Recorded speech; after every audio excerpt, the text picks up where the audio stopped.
حضور، میرا سوال یہ ہے کہ میرے کلاس میں کچھ مروکن لڑکیاں ہیں جو جادو پر یقین رکھتی ہیں اور دجال اور نبیوں کے معجزات کو بھی ظاہری طور پہ مانتی ہیں، تو میں ان کا کس طرح سمجھا سکتی ہوں؟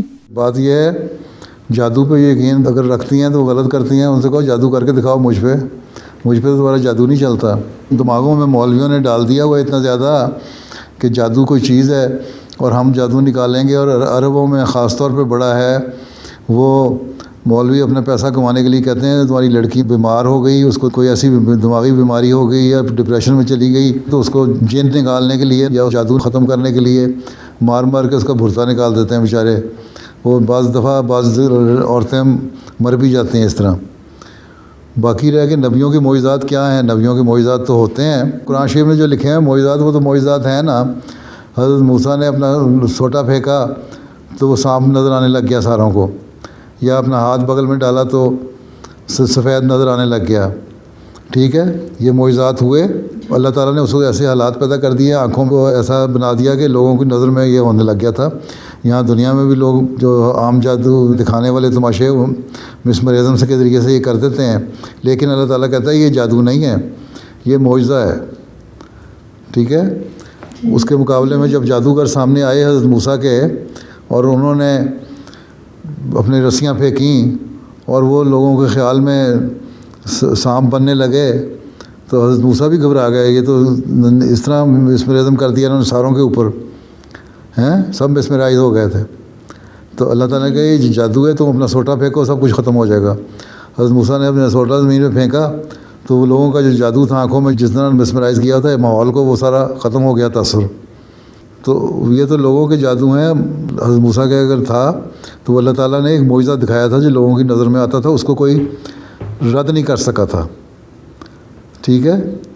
جادو جو دنیا والے کے جادو ہیں ان کو اللہ تعالیٰ اپنے نبیوں کے ذریعے سے رد کروا دیتا ہے. ہاں پھر بعض معجزات ہوتے ہیں. نبی علیہ وسلم نے 2 آدمیوں کو کھانا یا 5 آدمیوں کو کھانے کو 50 آدمیوں یا 100 آدمیوں میں کو کھلا دیا. اسی طرح حضرت مسیح علیہ السلام کے زمانے میں بھی اس طرح ہوا. تھوڑے سے چاول پکے اور بہت سارے لوگ آ گئے، وہ بے شمار لوگوں نے کھائے اور پھر قادیان میں تقسیم بھی ہوئے اور برکت والے چاول مشہور ہو گئے وہ. تو یہ چیزیں تو ہوتی ہیں، انبیاء سے تو معجزات ہوتے ہیں، اللہ تعالیٰ دکھاتا ہے غیر معمولی باتیں. باقی جہاں تک دجال کے معجزات کا تعلق ہے، دجال کے معجزات سے مراد یہی ہے کہ وہ نئی نئی چیزیں ایجاد کرے گا اور وہ تمہیں امپریس کر لے گا اس سے. دجال کے معجزات یہ ہیں. ٹھیک ہے. اب یہ دیکھو نئی نئی ٹیکنالوجی جو ہے وہ تم گاؤں میں اگر لے جاؤ یا ان پڑھ لوگوں میں لے جاؤ تو وہ تو یہی کہیں گے نا کہ وہ یہ تو معجزہ ہے، یہ کس طرح ہو گیا کہ اتنی دور بیٹھ کے ایک آدمی بول رہا ہے، ہم اس کی تصویر بھی دیکھ رہے ہیں ٹی وی دیکھ کے. جاہلوں میں اگر جاؤ تو یہی ہوتا ہے. ابھی بھی دنیا میں جاہل لوگ موجود ہیں. تو یہ اس زمانے میں لوگ جب نہیں جانتے تھے، ان کا تصور نہیں تھا آج کل کی ٹیکنالوجی کا، ان کو آن صلی اللہ علیہ وسلم نے فرمایا کہ دیکھو دجال کہ اس طرح کے معجزات بھی ہوتے ہیں کہ تم لوگوں کو امپریس کر لے گا. ٹھیک ہے.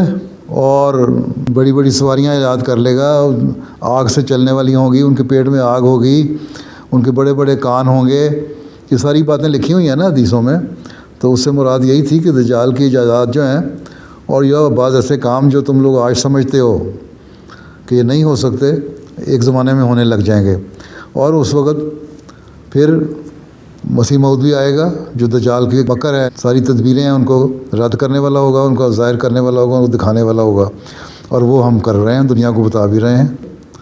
تو یہ ظاہری شکل نہیں ہوتی بلکہ یہ ایک تمثیلی زبان استعمال کی تھی آن صلی اللہ علیہ وسلم نے. سب میٹافور تھا.